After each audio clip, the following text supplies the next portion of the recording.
Proud to serve northeastern and central Pennsylvania. This is WNEP 16, the news station. Now, Frank Andrews, Marisa Burt, meteorologist Paul Hefner, and Jay Christopher's sports. This is Newswatch 16, midday.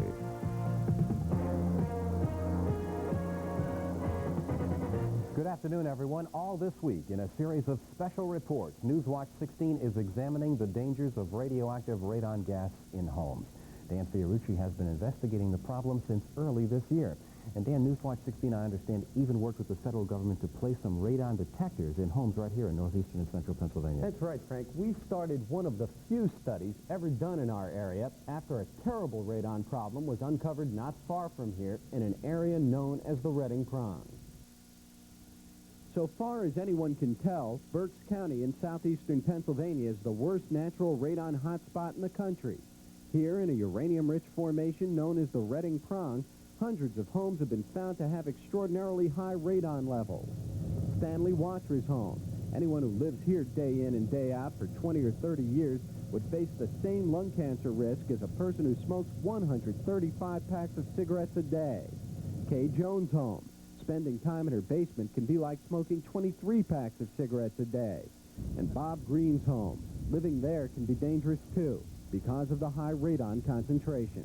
You have the equivalent lung cancer risk of what in your home? 20 packs of cigarettes a day. And you don't even smoke? No, I do not smoke. I have never smoked in my life. Because of problems like Bob Green's, special teams were called in to measure household radiation levels throughout southeastern Pennsylvania. They found more than 200 homes had radon concentrations higher than permitted in working uranium mines. We never expected 48% of the houses be sampled to find these kinds of levels. I mean, no way. And so officials promised free radon testing for 20,000 homes in Berks, Bucks, Lehigh, and Northampton counties. Lord knows what the deal is in all these homes in between that haven't even been checked. Oh, I don't even want to think about the number of years that we're talking about as we extend out from this area. You should be receiving your detectors sometime early next week. Newswatch 16 wanted to find out what the situation was in some of those homes that DER hadn't checked yet.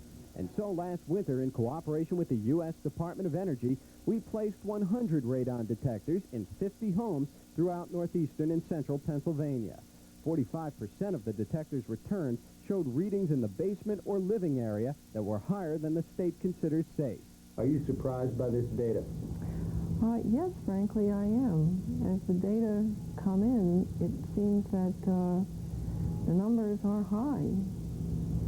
And this is quite unexpected. Dr. Naomi Harley of the National Council on Radiation Protection helped analyze Newswatch 16's findings. Does this tell you that we may have a widespread radon problem?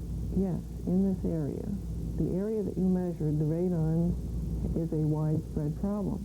There's a significant indication of a lot of houses in eastern Pennsylvania having more radon than they should.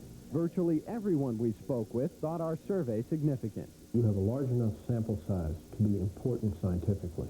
Your set of 42 houses or so is more than some studies which have been published by first-rate research organizations. You're to be congratulated on that effort. I would expect that those numbers are legitimate numbers, and it just shows the extent of the problem. What the numbers show is that northeastern and central Pennsylvania has higher average radon readings than the rest of the nation, 2 to 3 times higher. Well, as you can see, the blue line here is the northeast Pennsylvania study that we did in cooperation with your Channel 16. And as you can see, the line is well above the national average, or national line. If you had a house in our area, what would you be doing if you had a house where no measurements had yet been made and you had seen this data? Well, knowing what I do and if I've seen this data, I would like to get a measurement made in my house in that part of the country. People exposed to these average levels, you would expect some of them to develop lung cancer.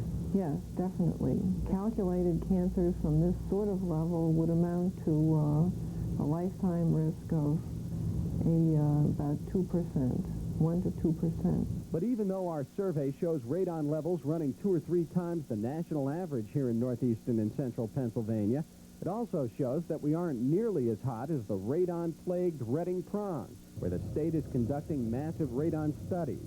And because the state is so tied up with efforts in southeastern Pennsylvania right now, it won't radon test your house for free if you live outside the prong.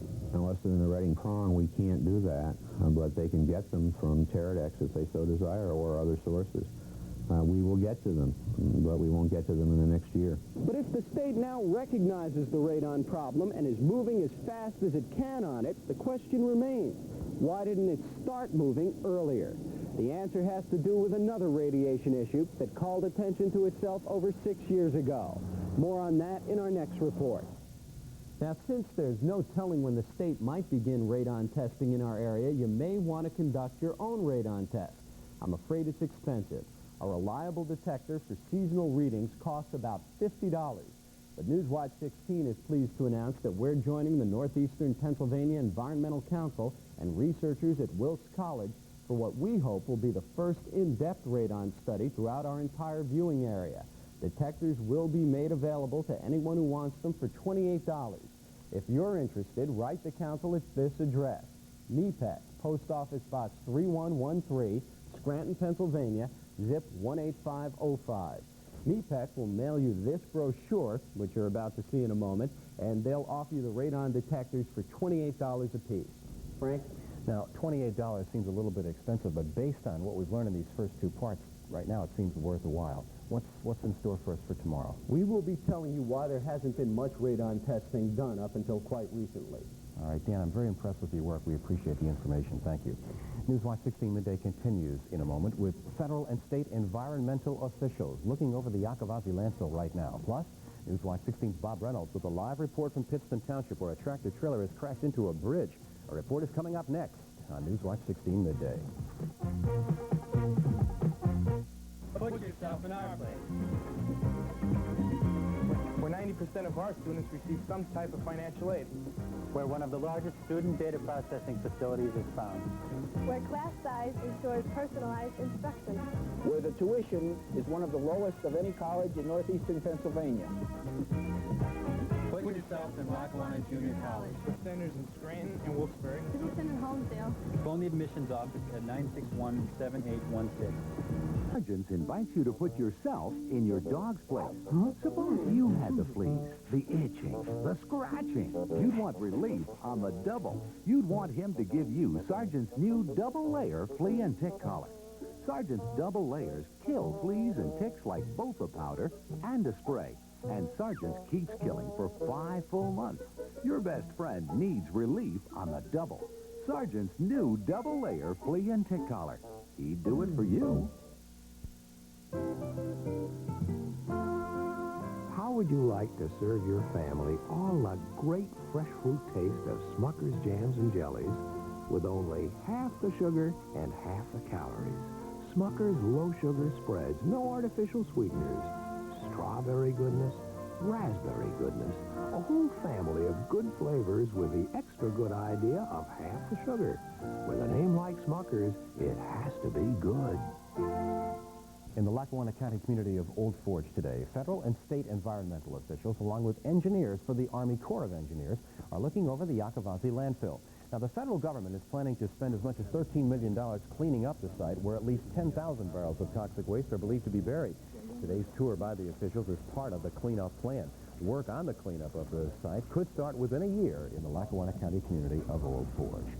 We have a couple of notes today on teacher contract negotiations. At about 4:45 this afternoon, the Wilkes-Barre Area School Board is planning to meet to work out final details of a 5-year pact for teachers there. The 487 unionized teachers in the Wilkes-Barre area have been without a contract for over a year. Now, the teachers okayed the tentative pact back in June. School Board is expected to officially okay it within a week. And there is a new contract today for teachers in the Scranton School District. Teachers have okayed a 3-year contract that will give them raises of 7, 7.5%, and 8% over the 3 years. By the way, there hasn't been a teacher strike in Scranton in 13 years. Hundreds of thousands of homeowners are expected to send a message to crooks tonight. From 8 o'clock to 9, the homeowners will participate in an anti-crime vigil. They'll do that by sitting on their front porches to tell criminals that they keep an eye on the neighborhood. Many local groups here in northeastern and central Pennsylvania plan to participate in the national demonstration. From Japan today, word that 4 survivors have been found in the wreckage of a Japan Airlines plane that crashed yesterday. 520 people died when the 747 jumbo jet crashed into the trees on a hilltop in a rugged part of Japan. Late yesterday afternoon, 4 survivors were found by rescuers who had to hike for 5 hours just to get to the site. Now, the 4 include 2 children. One girl was found in a tree where part of the plane landed after the crash. Aviation officials say it's the worst air accident in history. Our Weather Watch forecast is coming up next. We've got bright sunshine out there right now. Let's see if it's going to hang around for a while. Here's meteorologist Paul Hapker. Paul? Warm sunshine out there right now, too. Maybe a little bit cooler here in the studio, but I can guarantee my jacket will be off outside. Very warm. When we come back, I'll tell you whether or not the tropical depression, which has been down in the Gulf of Mexico, will be a tropical storm. Happy Green to you. Happy Green to you. Happy Green, dear Verna. Happy Green to you.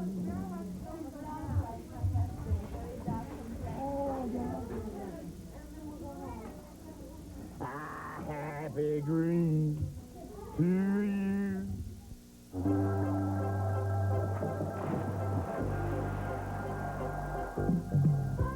Food and fantasy, it's a clean, refreshing place to be for summer fun. Canovo, it's a summer wonderland.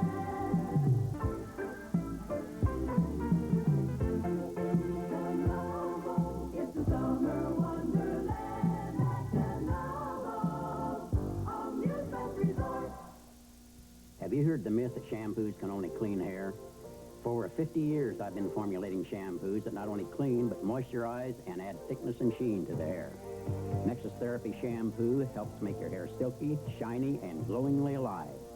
Therapy is a thick, luxurious shampoo enriched with selected botanicals. Whether your hair is dry, thin, brittle, or oily, Nexus has a shampoo that's just right for you. Ask for your free trial size of Nexus Therapy shampoo at these fine salons.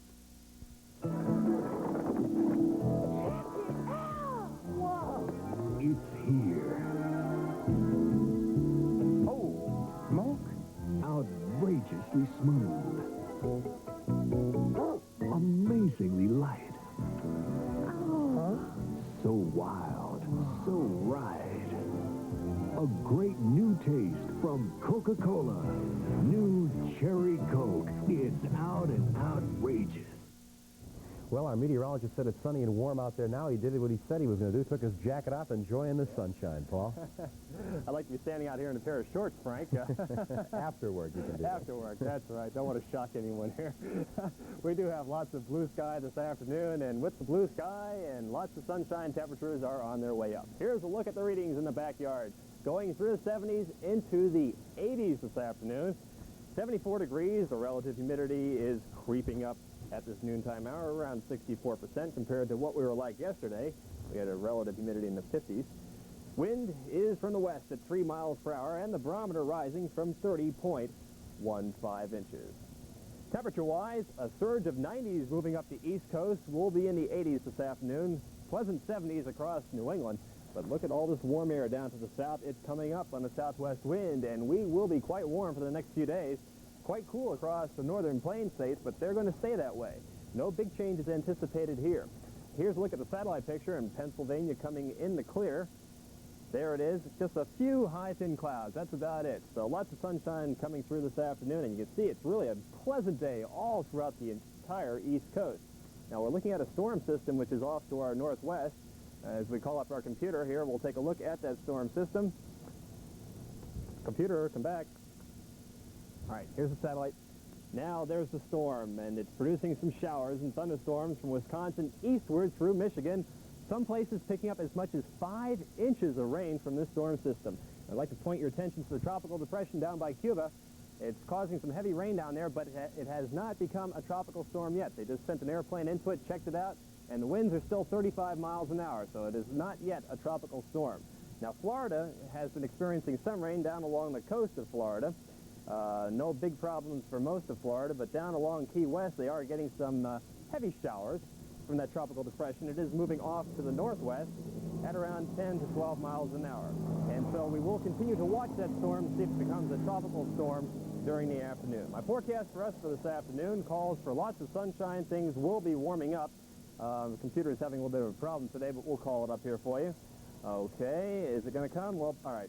Apparently the computer does not want to put my forecast up for me, so let me just pull the board across, and I'll tell it to you. Sunshine and 85 degrees today, a beautiful day. Partly cloudy skies for tonight. Low temperature dropping down into the mid-60s. Now, it will be humid tomorrow. We might get a couple of thunderstorms during the afternoon in a few places, but that's about it. I think tomorrow will be a day much like today, featuring partly sunny skies. Temperatures well up into the 80s. For Thursday, more of the same. I think we'll see a little more cloudiness, a better chance of a shower. That means the high temperature on Thursday should be around 82, and 80s will continue through Friday. So, Frank, I think that my computer thinks it's Friday. Yeah, I was going to say, it's too hot to work, and your computer agrees. Thanks a lot, Paul. Jay Christopher's up next on Newswatch 16 midday with the Sports Watch, and a look at a couple of sports superstars. Reggie Jackson chasing after a home run record, and football's Tony Dorsett being chased by some hefty bills, and not the Buffalo kind. We'll explain when we come back with the Sports Watch. Time for juicy savings at Acme. All frozen juices are a third off, but only for 72 hours, this Tuesday through Thursday. Save a third on orange juice from Minute Maid, Tropicana, Citrus Hill, Sunkist, and Acme. Save 1/3 on other delicious frozen fruit juices like Welch's, Juice Works, Awake, Orange Plus, and Seneca. Pour yourself big savings Tuesday through Thursday. Also this week at Acme, all socks and underwear are half price. Welcome back, everyone. Jay is here with stories of a couple of sports superstars. Oh, they're superstars, all right, They sure Thank are. you very much. Since Reggie Jackson was turned loose by the New York Yankees owner George Steinbrenner, the slugger has slammed 90 home runs. So much for vision. Jackson's latest homer came last night in the first inning of a game against the Seattle Mariners. Normally, it would be recorded just as another home run, but not so on this one. Jackson connected for his 521st career homer off Frank Witt. Was Reggie's 18th of the year. A home run tied Ted Williams and Willie McCovey for 8th place in the all-time list. Good going, Reg. From the ballparks, American League highlights, the Yankees defeated the Chicago White Sox 10-4. Yanks up 3-0 in the fifth. Phil Niekro is on the mound for New York. Ron Kittle tags this one over the fence. You'll be watching momentarily. This is his 11th of the season. The scoreboard, he scored twice in the sixth. Thanks to a Niekro wild pitch and then a pass ball change charge to Ron Hasse. 1 run scored. New York regained the lead in the 7th when Hasse belted his second homer of the night to make it 4-3. Mike Pagliarulo here then tagged a 2-run shot in the inning to go up 6-3. Yanks win it big 10-4. National League highlights. The New York Mets continue to dominate the Eastern Division. Last night they outlasted the Phillies 4-3. The Mets remain a full game ahead of St. Louis. Some game action on New York up 3-0. It was a superb night on the mound for this man, Sid Fernandez. Mike Schmidt became his 9th strikeout of the night.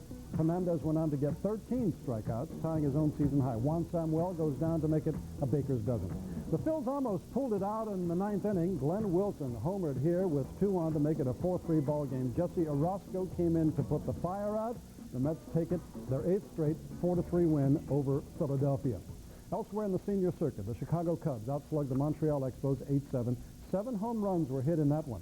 Highlights in the bottom of the 6th. Pinch hitter Thad Bosley came to the plate, and to aboard, sent a Randy St. Clair pitch deep into the bleachers in right center to tie it up at 6. The Expos got a run in the 8th, but the Cubs put a runner on base in the bottom of the inning, and Bosley tagged his second home run of the day, his 4th. The Cubs broke a 7-game losing streak, beating the Expos 8-7. Little League Baseball, the Montoursville All-Stars are just about an hour away from meeting the Newburgh, New York All-Stars for the right to become the Eastern representative in the Little League World Series that begins in Williamsport next week. Now, we have a crew on hand at Newburgh, Staten Island for this afternoon's game. Video highlights of that game will be seen here tonight at 6 with Tim Carlson. Montoursville and Newburgh tonight on Channel 16. Trouble in Dallas continues this midday. Item, Tony Dorsett. Word from the Dallas Cowboys overnight reveals that the club owner, Tex Schramm, says his Cowboys can get along nicely without their 100-yard game breaker. Dorsett, who is in an unbelievable debt to the Internal Revenue Service and a Texas bank, is holding out for a renegotiated contract. Now, he missed 18 days of training camp. His agent says if nothing can be worked out, Dorsett is prepared to miss the entire season. Bad deals, phony schemes, and a divorce contributed to his more than $1.2 million of debt. A high price for growing up in the NFL. Got to do a lot of running towards the goalpost for $1.2 million. Thanks a lot, Jay. Stay with us for more of Newswatch 16 Midday, because in a moment, some memories of the Summer Olympics and plans for a big anniversary celebration in the year 2034. We'll explain when Newswatch 16 Midday returns. If you'd like to know how good Spalding's new cinnamon cruller is, ask our cruller expert, but wait till after dessert. Spalding's new cinnamon cruller. It's delicious. You just don't want to admit it, do you, Sally? Come on. Look, who was the original Pepsi-free cinnamon? I know. Coke's been winning taste tests all over the country. Yeah. Know why?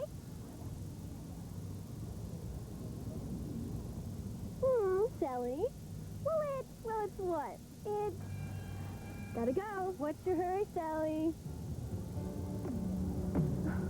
Thanks a lot. Coca-Cola, have we got a taste for you? Our name is Pickway, and that means shoes. Fun and fashion at a price that makes you move. Pickway shoes take you back to school in style that put you in the groove. On sale this week, this woven vamp mock at $8.88. You always race for the hottest of the hot and the coolest of the cool. Moving at today's Pickway shoes. And finally today, a visit to the Los Angeles Coliseum to celebrate the first anniversary of the 1984 Summer Olympics and to make plans for the 50th anniversary. Several of the athletes who competed in the games last year took part in the first anniversary observance. 6 bronze plaques were unveiled at the L.A. Coliseum. Now, the plaques have the names of all the medal winners from the Summer Games. And an Olympic time capsule was buried as well. It contains sports uniforms, programs, boxing gloves, and believe it or not, even some towels from the Summer Games. It'll be open on August 12th in the year 2034. I'll be 82 years old then. The 50th anniversary of the Summer Olympics held last year in Los Angeles. Paul Hefner will be 97. And that's all we have time for Newswatch. Sorry, Paul, for Newswatch 16 Midday. For the crew and Marisa Burke, who has the day off, enjoy your afternoon. Bye-bye, everyone. I think you got to